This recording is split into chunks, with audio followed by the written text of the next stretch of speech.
Alright guys, so kumusta kayo?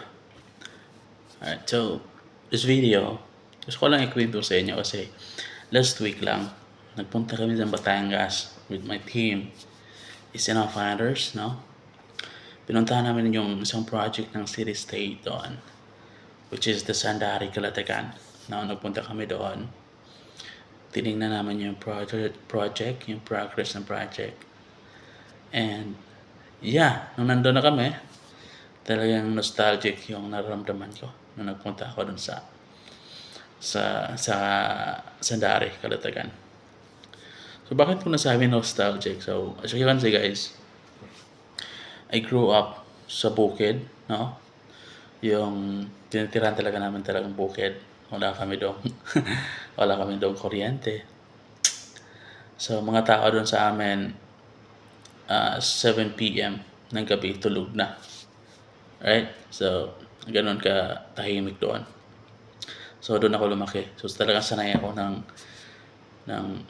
ano, tahimik na lugar. Okay, talaga yung kapag pagsapit ng gabi, maririnig mo yung mga ingay ng palaka, nagkukukak-kukak, yung mga sit-sit ng kapag gabi na ba, yun yung naririnig mo. Tapos, kapag umaga naman, mga manok, mga ibon, huni ng ibon, kalabaw, kambing, yun yung maririnig mo sa umaga. Yun yung nagsilbing alarm. So, yun yung kinalagyan ko sa probinsya. No? Nung nandito naman ako sa city, iba naman yung lifestyle dito. Medyo fast-paced yung ating lifestyle dito sa city, no? Na-adapt ko na rin yung lifestyle dito. So, nung nagpunta kami sa Sandari, Calatagan, talagang nostalgic yung aking nararamdaman. Kasi ang tahimik ng lugar.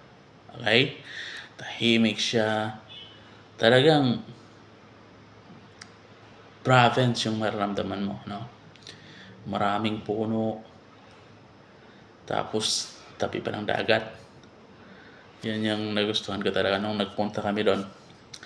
Nandun kami sa tatabi ng dagat. So, talagang naamoy ko yung dagat, which is very nice, no?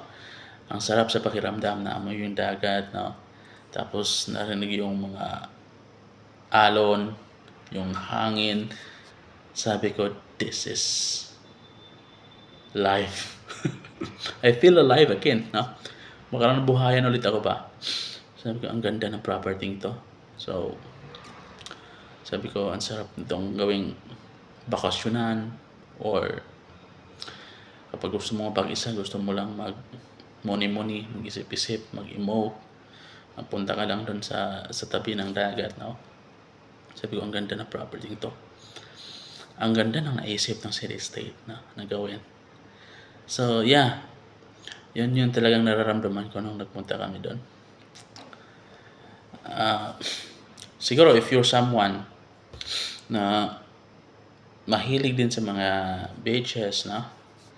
Sa dagat, you can sympathize with me. No?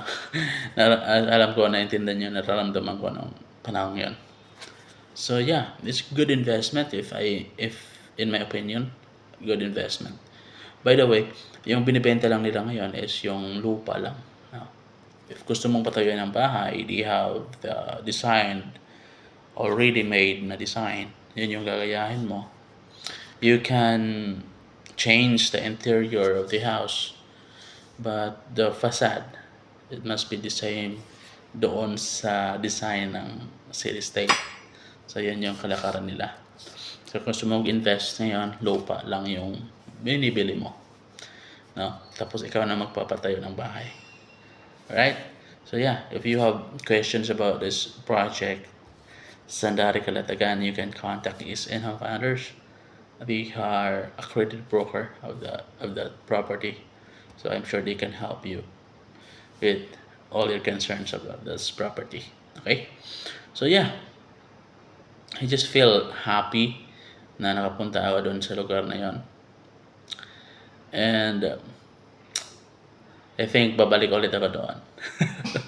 Babalik ulit ako doon para mag-unwind ulit, di ba?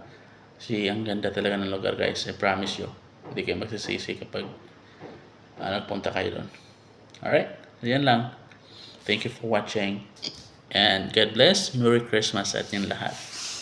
Alright? Bye-bye.